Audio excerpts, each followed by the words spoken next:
Hello friend, अस्सलाम वालेकुम। मैं उम्मीद करूंगा कि आप सब लोग खैरियत से होंगे।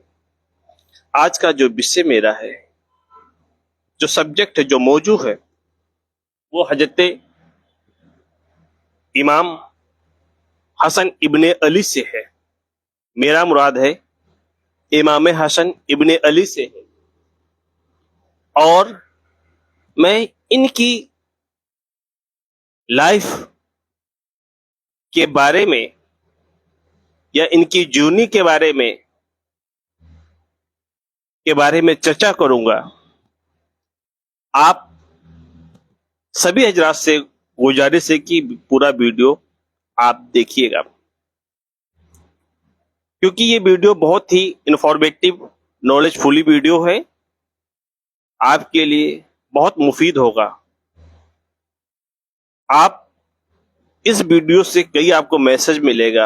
आप न्याय प्रिय होंगे। आप के बीच में भाईचारा, बंधुता, एकता, अखंडता आप सुनिश्चित करेंगे। समय के साथ समय को पहचान करने की क्षमता हो गई। तो इवन मैं ज्यादा समय न लेते हुए टॉपिक पे आता हूं। एक शायर पढ़ता हूं। क्या हक अदा करेगा जमाना हुसैन का, क्या हक अदा करेगा जमाना हुसैन का, अब तक जमीन पर कर्ज है सजदा हुसैन का, अब तक जमीन पर कर्ज है सजदा हुसैन का, झोली फैलाकर मांग ले, झोली फैलाकर मांग ले मोमिन, हर दुआ कबूल करेगा दिल हुसैन का, हर दुआ कबूल करेगा दिल हुसैन का। और दूसरी शायर ये कहता है, ऐसी नमाज कौन पढ़ेगा जहां, ऐसी नमाज कौन पढ़ेगा जहां सजदा किया तो सर न उठाया, ऐसी नमाज कौन पढ़ेगा जहां सजदा किया तो सर न उठाया, सब कुछ खुदा की राह में कुर्बान कर दिया, सब कुछ खुदा की राह में कुर्बान कर दिया, असगर सा फूल, असगर सा फूल ना बचाया हुसैन ने। मैं इसी के साथ इस शायर में बहुत कुछ मैसेज मिल रहा है। आप ये जानते होंगे कि इमाम हसन इब्ने अली का पैदाइश जो है मक्का में हुआ था, मक्का मदीना में हुआ था। और उनका जो पैदाइश की जो तारीख है, वो तारीख 625 ईस्वी में हुआ था। और उसके बाद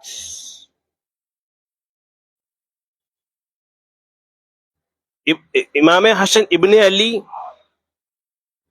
शिया के दूसरे इमाम थे,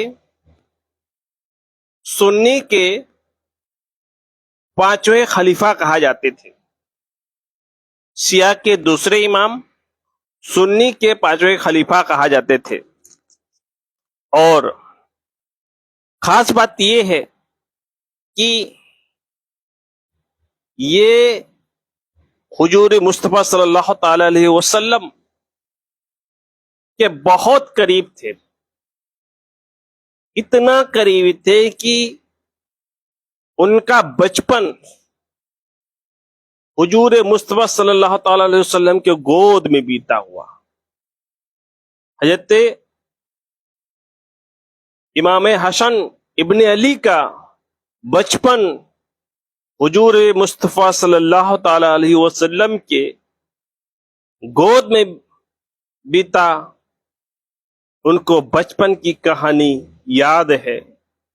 यानी जब हुजूर मुस्तफा सल्लल्लाहु ताला अलैहि वसल्लम नमाज पढ़ते थे तो ये इमाम हसन, इमाम हुसैन ये खेलते थे।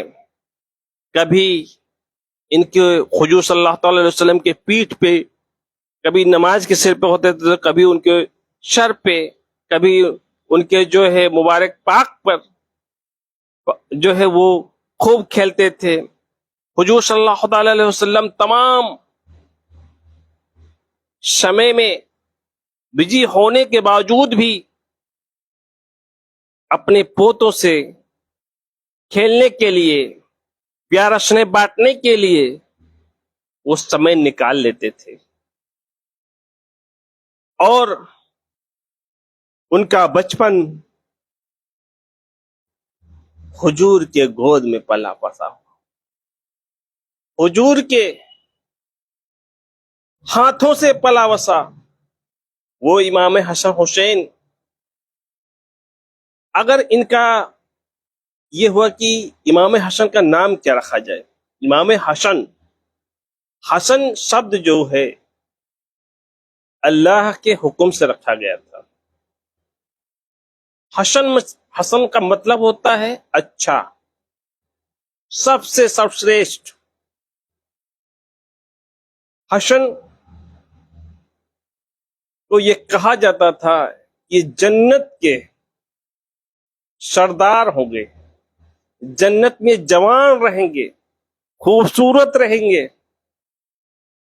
ये जन्नत के सरदार होंगे। हसन को जन्नत का सरदारी मिलेगा, इस बात को पता हुजूर मुस्तफा सल्लल्लाहु अलैहि वसल्लम को था। इस बात को भी पता था कि हुजूर मुस्तफा सल्लल्लाहु अलैहि वसल्लम को इस बात को भी पता था कि हमारे नवासों के साथ क्या बीतेगी, अपने पोतों के साथ क्या बीतेगी, सारा इल्म था। और वो जब वो कभी दोनों बच्चों को लेकर खेलते थे तो कभी जाकर बंद कमरे में वो रोते थे, अल्लाह से दुआ भी करते थे और अल्लाह के लिए वो उनका फरमान भी आता था। तो ये इब्ने हसन को इतना महत्वपूर्ण स्थान मिला है कि वो जन्नत के सरदार के साथ साथ वो जन्नत के युवा और जवान में से शामिल हो, सबसे खूबसूरत। और उसके बाद में हम बात करते हैं कि इमाम हसन ने 2 लड़ाइयां लड़ी थी, जिसके कमांडर भी थे, सेना के सर्वोच्च भी थे। वो जिसे जमाल सफीन की लड़ाइयां लड़ी हजरत अपने पिता यानी अपने वालिद के साथ, हजरत अली के साथ, हजरत अली के साथ उन्होंने वो जंग भी जीती और उस जंग से काफी, भले ही जंग जीता गया लेकिन जो है उस जंग से थोड़ा गिरावट हुआ। वो वाकया याद है कि जंग के बाद में एक ग्रुप था माविया, जो दमिश्क और मुल्क शाम का में वो षड्यंत्र रचता था, वो साजिशें रचता था कि कैसे भी करके खिलाफत खलीफा बन जाए, खिलाफत उनके हाथ में आ जाए। और ये षड्यंत्र अली के साथ रचा गया और हजरत अली को शहीद करने के बाद में सन 661 ईस्वी में उनको शहीद कर दिया गया। और उसके बाद में ये देखा गया कि अब कौन, किसके हाथ में खिलाफत जाएगी।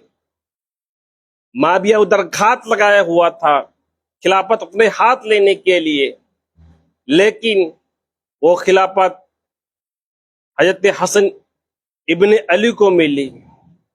वो केवल खिलाफत के बाद में उनके पास कुल 12,000 सैनिक थे और उसके बाद वो सैन्य कमांडर के नेतृत्व पहले ही से कर चुके थे। शासन प्रशासन की बहुत गहरी नजर थी, समझने परखने में, और सभी के साथ उदारता न्याय करने में कभी कोताही नहीं करते थे, क्योंकि वो शरीयत से चलते थे, नाना के दीन से चलते थे, नाना के बताए हुए वसूलों से चलते थे, नाना के बताए हुए हदीसों से चलते थे, तो वो नाना के बताए हुए दीन पर वो अमल करते थे। इसलिए हजरत हसन का एक भी इतिहास है कि वो अपने आस पास पड़ोस के लोगों को देखते थे कि कोई भूखा तो सो नहीं रहा है, अगर कोई भूखा उनको मिल जाए तो वो खाना खिलाते थे। देखते थे कि कहीं किसी की तरह कहीं आसपास में हमारे जो वो जब शासक थे, केवल 6 महीने शासक थे, उनके साथ साजिशें बहुत हुई, अभी मैं आगे बताता हूं। और इनकी उदारता महानता को देखते हुए अरब के लोग, इराक के लोग, कूफा के लोग बड़े प्रभावित थे। लेकिन ये कूफा वाले बहुत मक्कार थे, दिल से तो हजरत इमाम हसन की तरफ थे, लेकिन तलवार इमाम हसन के खिलाफ थे, कूफा वालों का। और ये बताना चाहता हूं कि माविया जिसने जो है इमाम हसन के कत्ल करने का साजिश रच रहा था, इमाम हसन को इस बात को भनक भी लगी थी। इमाम हसन ये चाहते थे, खून खराबा बिल्कुल नहीं करना चाहते थे। इमाम हसन के जो है सैनिकों को टुकड़ियों को टुकड़ों टुकड़ों में बदलने की साजिश की गई कि इमाम हसन के जो है जो लोग हैं उनको जो है जो सैनिक हैं उनको धीरे धीरे खरीदने लगा, तोड़ने लगा, पैसों की लालच, दिरहम की लालच देने लगा, और टोटल 8,000 सैनिकों को जो है उसने तोड़ दिया, इमाम हसन से अलग कर दिया। और वो जाकर जो है माविया के गोद में बैठे और वो जो है इमाम हसन के खिलाफ लड़ने के लिए तैयार हो गए। इमाम हसन ने देखा सत्ता के बहुत समझदार थे, इल्म वाले थे, क्योंकि वो अली के बेटे थे। उन्होंने देखा तो माविया से समझौता किया। 6 माह बीतने के पश्चात समझौता किया कि आप जो है गवर्नर या खिलाफत आप ले लें, शासक बन जाएं, लेकिन जो रिलीजियस का काम, जो काम हो, जो धार्मिक काम होगा, जो इस्लामिक काम होगा, वो इमाम हसन करेंगे। आप लोगों के साथ न्याय करेंगे, आप हुजूर मुस्तफा सल्लल्लाहु अलैहि वसल्लम की सुन्नत का पालन करेंगे, उनका परफॉर्मेंस करेंगे, हुजूर सल्लल्लाहु अलैहि वसल्लम बताए हुए रास्ते पर चलेंगे, और आप जो है सत्ता करने के बाद में किसी को उत्तराधिकारी घोषित नहीं करेंगे, किसी को उत्तराधिकार नहीं बनाएंगे। तो 5 चीजों पर जो कि वो वसीयत कहा जाए, संधि कहा जाए, कॉन्ट्रैक्ट कहा जाए, एग्रीमेंट कहा जाए, तो हसन ने अपने हाथों से लिखे थे ये। और जब जाकर वो खिलाफत उसके हाथ में, माविया के हाथ में मिली, तो माविया क्या आप जान रहे हैं कि माविया जो है वो सुफियान का बेटा था, और माविया को हजरत मुस्तफा सल्लल्लाहु अलैहि वसल्लम के पोते इमाम हसन, इमाम हुसैन की साख को मिटाना चाहता था, क्योंकि वो बद्र की लड़ाई का बदला लेना चाहता था। इसी वजह से, क्योंकि कहते थे कि कुछ लोग इस्लाम को जो है इसलिए कबूल कर लिए थे कि इस्लाम का वर्चस्व ज्यादा हो गया था। अबू सुफियान भी इसी डर की वजह से इस्लाम कबूल किया था कि मैं अल्लाह के दीन को, आपके अल्लाह पर विश्वास रखता हूँ, आपके कुरान पे विश्वास रखता हूँ, मैं कबूल करता हूँ। उन्होंने कबूल किया, अबू सुफियान की तरफ से उनके जो है बेटे हजरत माविया, उसके बाद में उनके बेटे यजीद। तो समझने का प्रयास करें कि जो 6 महीना सत्ता में थे हजरत इमाम हसन इब्ने अली थे। 6 महीना, केवल 6 महीने थे, लेकिन धार्मिक सत्ता अपने हाथ में रखे थे। वो 10 साल तक इमामत करते रहे और वो, ये कहा जाता है कि सुन्नियों के 5वें खलीफा, शिया के दूसरे इमाम कहा जाते थे। लेकिन ये बात गौर करना है कि इनके पीछे साजिशें लगाई गई। सीधा ये कहा गया कि जो इनका लक्ष्य जो था कि इनको खत्म करने का लक्ष्य था, इनको जड़ से मिटा दिया जाए। और उसके बाद में जो है हजरत माविया ने जो है ये कहा कि इमाम हसन का जो है कोई सर लाएगा तो उसको 1 लाख दिरहम और उसके बाद में जो है अपनी बेटी को दे देगा। ये पूरे आम में जो है ये मैसेज फैली हुई थी, लोग जानते थे। लेकिन इन्हें कूफा में मुख्तार सफी के चाचा की हुकूमत थी, उनके वहां वो सुरक्षित थे, क्योंकि उनको जो है एक घायल में कहा जाता है कि उनके जो पैर पर जो है एक खंजर से वार कर दिया गया था और वो घायल हो गए थे, उसमें जहर लग गया था। कई दिनों तक उनका इलाज चलता रहा और फिर उसके बाद में वो मदीना आए। इलाज ठीक होने के बाद में वो मदीना आए। फिर उसके बाद में सारे साजिशें नाकाम हुई और एक और साजिश रची गई। ये कहा जाता है कि हजरत इमाम हसन की जो बीबी को जो है हजरत माविया द्वारा लालच दिया कि आप जहर देकर मार डालो, जहर देकर शहीद कर डालो। तो माविया की तमाम साजिश, तमाम षड्यंत्र रचने के बाद में बीबी को गुमराह कर लिया, जिसका नाम था जोआदा। ये कहा जाता है, कई लोगों पर इस पर इत्तेफाक नहीं है, कई लोगों का अलग अलग इस पर जो है विरोध है, लेकिन फैक्ट है कि उनकी बीवी ने जो है उनको जहर दिया था। ये फैक्ट है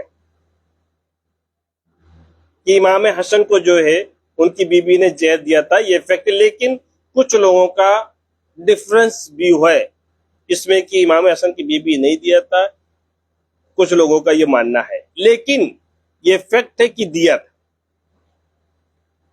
वो 40 दिन के बाद, कितने, वो 40 दिन के बाद जो जहर का जो धीरे धीरे धीरे धीरे धीरे करके पूरे जिस्म में फैल गया। वो 40 दिन के बाद में जो है वो शहीद हुए। उधर माविया ने जो जो संधि किया था, जो कॉन्ट्रैक्ट किया था, इकरारनामा किया था, उस इकरारनामा जो सुलहनामा किया था वो तोड़ दिया। जब वो दुनिया से जागने का वक्त था उसका, तो अपना उत्तराधिकार भी नामित कर दिया। 680 में जिनका नाम यजीद है उनको उत्तराधिकार घोषित कर दिया। और उसके बाद में ये इमाम हसन का ये ब्रीफ था। इमाम हसन ये चाहते थे कि वो जब दुनिया से पर्दा करे तो उनके नाना के पास उनका कब्र बनाया जाए, उनके नाना के पास उनका कब्र बनाया जाए। लेकिन वहां मदीना के जो गवर्नर थे उन्होंने उनका कब्र बनने नहीं दिया, वहां के लोगों ने विरोध किया और कब्र बनने नहीं दिया। उनका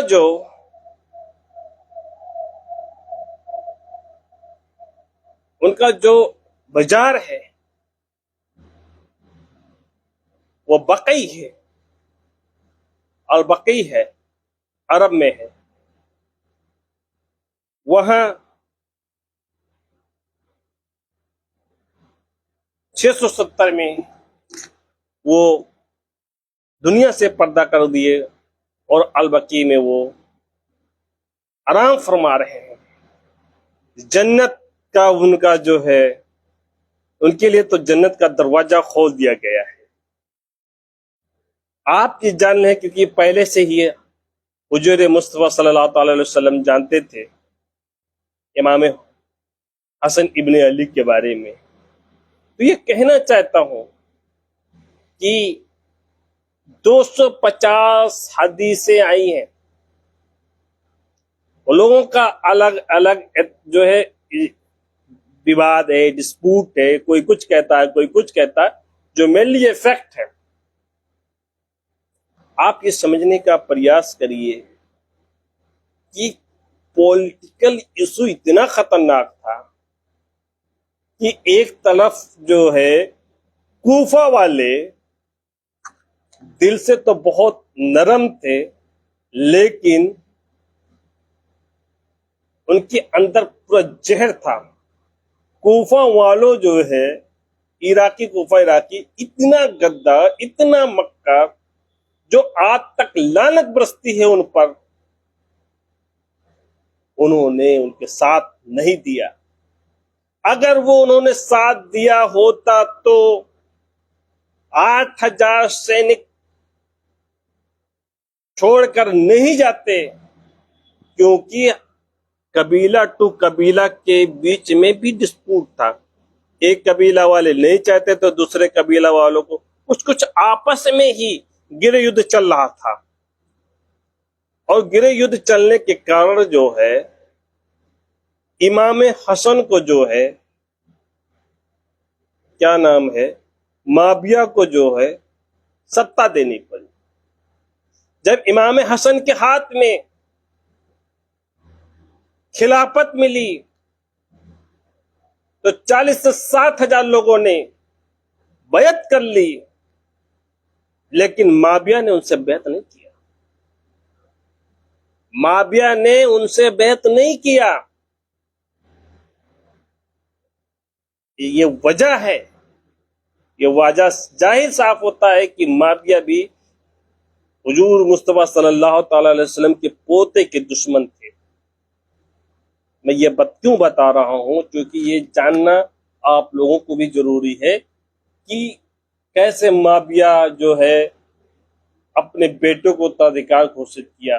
क्योंकि हजरत हसन के जाने के बाद में जो है, जो योग्य थे, जो डिजर्व करते थे, वो हुसैन थे।